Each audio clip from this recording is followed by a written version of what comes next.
Welcome back to our channel polynomials చాప్టర్స్లోని second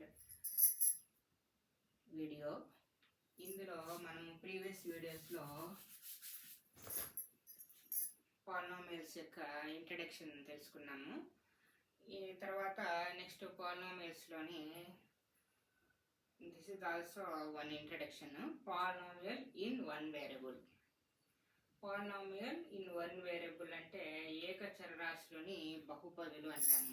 ఏకచరరాశిలోని బహుపదులు అంటే ఒకే ఒక వేరియబుల్ ఉండాలి. ఒకే ఒక చరరాశి ఉన్న పాలినామియల్ని బహుపదిని ఏమంటాము?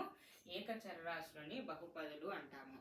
ఇక్కడ ఎగ్జాంపుల్ చూడండి, 3x² + 2x + 1 అంటే ఇక్కడ ఎక్స్ ఉంది, ఇక్కడ ఎక్స్ ఉంది, ఇక్కడ మొత్తము ఎక్స్లలోనే ఉంది, అంటే ఒక వేరియబులే ఉంది. కాబట్టి దీన్ని ఏమంటాము? ఏకచరరాశిలోని బహుపదులు అంటాము. ఇక్కడ నెక్స్ట్ ఎగ్జాంపుల్ చూడండి, 5y² + y + 2. ఇందులో కూడా y మాత్రమే ఉంది, అంటే ఒక వేరియబులే ఉంది.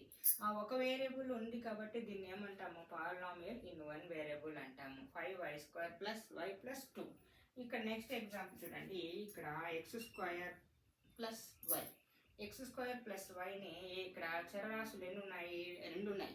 రెండు ఉన్నాయి కాబట్టి మనం ఇక్కడ ఏమని చెప్పలేము? పాలినామియల్ ఇన్ వన్ వేరియబుల్ కాదు. This is wrong, this is right.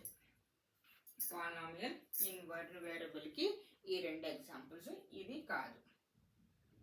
Next let us understand how to find out polynomial in one variable. చూడండి, ఒక చతురస్ర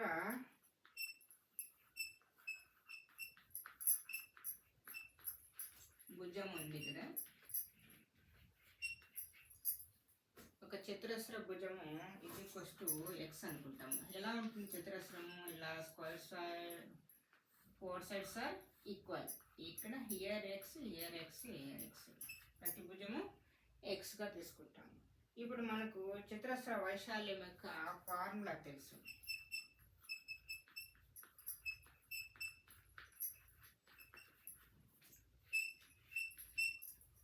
చతురస్ర వైశాల్యం ఫార్ములా ఏమవుతుందంటే, మనకు భుజము ఇంటూ భుజము, భుజము ఇంటూ భుజం అంటే x ఇంటూ x, x². చూడండి, ఇది కూడా పాలినామియల్ ఇన్ వన్ వేరియబుల్. ప్రతి భుజము ఎక్స్గా తీసుకుని ఈ విధంగా చేస్తాము polynomial in one variable. Next polynomial in one variable అన్నప్పుడు ఒక వేరియబులే ఉండాలి. చూడండి, మీకు డిగ్రీ, ఈ పాలినామియల్కి డిగ్రీ 2, ఈ పాలినామియల్ డిగ్రీ 2, కానీ ఇక్కడ 4 కూడా ఉండొచ్చు. ఇప్పుడు ఈ పాలినామియల్ యొక్క డిగ్రీ ఏమవుతుంది? 4 అవుతుంది. పాలినామియల్కి డిగ్రీస్ అనేది ఇంపార్టెంట్.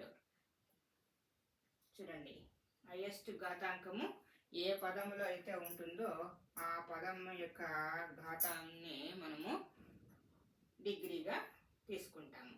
ఇక్కడ 3x² అనేది ఒక పదము, 2x అనేది ఒక పదము, ఇది 1 అనేది స్థిర పదము. మనం ప్రీవియస్ వీడియోలో చూసాము. 3x² అనేది ఒక పదము, 2x అనేది ఒక పదము, 1 అనేది కాన్స్టెంట్. నెక్స్ట్ ఇక్కడ అంతే, 5y⁴ అనేది ఒక పదము, y అనేది ఒక పదము, 2 అనేది స్థిర పదము.